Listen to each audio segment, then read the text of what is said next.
exercice 3 de la série 2.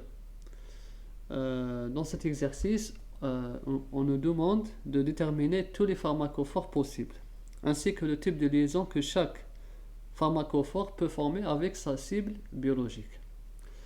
Tout d'abord, on doit corriger cette première molécule qui est l'ibuprofène. C'est comme ça, il manque, c'est un isobutyle. Bon, là c'est l'ibuprofène. Là c'est le salbutamol, la molécule du ventoline.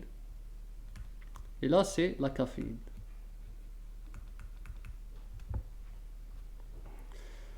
On va essayer de proposer les pharmacophores existants dans chaque molécule. On commence par l'ibuprofène.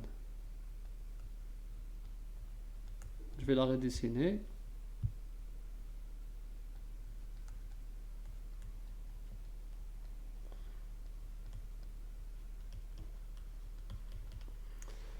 Les types de liaisons que l'ibuprofène peut présenter, on commence par le cycle aromatique.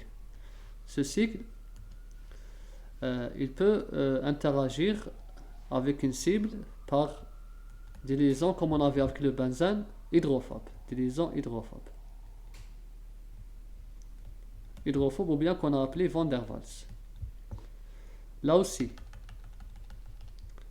l'isobutyle, il contient que des carbones, il peut aussi interagir par liaison Van der Waals, mais là c'est plus faible. Là c'est plus faible par rapport au benzène. Le benzène il est plus fort. Ensuite, on a le O. Je vais présenter les deux doublés antidions. L'oxygène, il est riche en électrons. On peut supposer qu'il va interagir avec la cible. Bon, voici la cible. Comme ce qu'il a la cible. La cible qui contient un H, il peut interagir par liaison H avec la cible biologique. Il peut aussi, la molécule, elle peut aussi partager son H.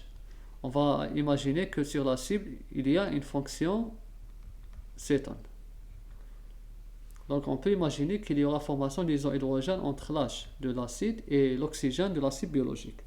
Donc là on voit qu'il peut former deux liaisons hydrogène. Une liaison hydrogène accepteur plus une liaison hydrogène donneur. Donc la molécule d'ibuprofène, elle peut interagir par force de Van der Waals, par liaison hydrogène donneur et liaison hydrogène accepteur. Là, ça reste probable. On n'est pas sûr, mais s'il y a interaction, probablement la molécule d'ibuprofène va interagir par l'une de ses forces, par l'une de ses liaisons. La deuxième molécule, c'est le salbutamol. Là, voici la molécule. On va essayer de la redessiner. Salbutamol, c'est comme ça.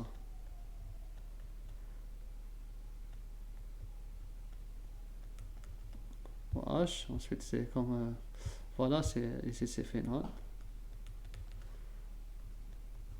Voilà, c'est ça, là c'est l'iso.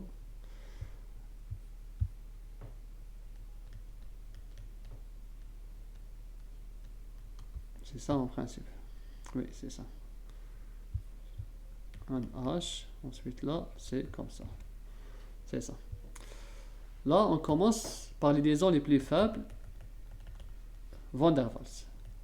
Donc on a trouvé que le salbutamol, il peut interagir avec sa cible par liaison Van der Waals. On peut imaginer une liaison, la cible biologique, il y a des résidus phényliques ici.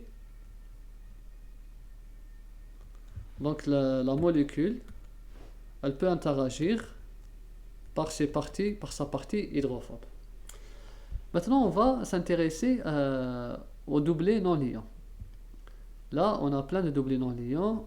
De l'oxygène ici, on a ici, on a ici, et on a ici de l'azote aussi. Tous ces oxygènes, ils peuvent accepter des hydrogènes. Ils peuvent, parce qu'ils sont électronégatifs, donc ils ont des charges négatives. On peut ici aussi imaginer une cible biologique. qui porte un OH, ce H, il peut interagir avec le O de ça. Là aussi, ce H, il peut interagir avec l'oxygène du phénol. Là, c'est la fonction phénol. Là aussi, on peut imaginer aussi, il y a une fonction H qui va interagir avec ce O. Maintenant, le N, est-ce qu'il peut recevoir? Ben, la réponse oui, parce qu'il est riche en électrons, il est électronégatif. Mais l'azote est plus faible que l'oxygène. Donc on peut aussi supposer qu'il va, bon, on va la faire ici, qu'il va interagir par liaison hydrogène. Donc maintenant on a trouvé que la molécule salbutamol, elle partage des liaisons van der Waals et hydrogène accepteur. Est-ce qu'elle peut donner des hydrogènes? Oui, voici un hydrogène. L'hydrogène, il peut être accepté par un oxygène de l'acide biologique. Il peut. D'accord?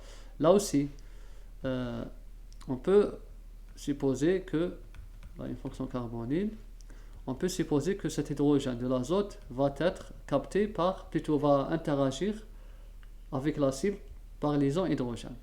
Donc, le salbutamol, il peut aussi partager son hydrogène. Il peut être hydrogène donneur. Maintenant, bon, on a fait l'essentiel, on a fait les principaux sites d'interaction. On voit bien que la molécule interagit, elle a plusieurs sites d'interaction. Bon, ça reste probable, on ne sait pas lesquels exacts, mais c'est une molécule intéressante qui possède plusieurs sites d'interaction, surtout les sites hydrogènes. Il ne faut pas oublier que les interactions hydrogènes sont très stables, sont fortes. Donc si le complexe il se forme entre le médicament, si on suppose qu'il y a une formation d'un complexe entre le médicament avec l'acide biologique, ce complexe, il serait stable, il serait assez stable. Ici, il est stable, donc on aura l'effet pharmacologique. Pourquoi? Parce qu'il y a plusieurs types d'interactions, plusieurs sites d'interaction. Et bien sûr, là, toujours il y a un site plus fort que l'autre. Par exemple, l'oxygène ici et l'oxygène ici ne présentent pas la même force. Cet oxygène, il est faiblement accepteur. Pourquoi il est faiblement accepteur? Parce qu'il est, il ne faut pas oublier qu'il il est conjugué. Ces doublés sont conjugués. Il y a le déplacement de son doublé est déplacé et délocalisé à l'intérieur des cycles. Donc l'oxygène n'est pas aussi riche en électrons que celui-ci. Cet oxygène, il a les deux doublés localisés.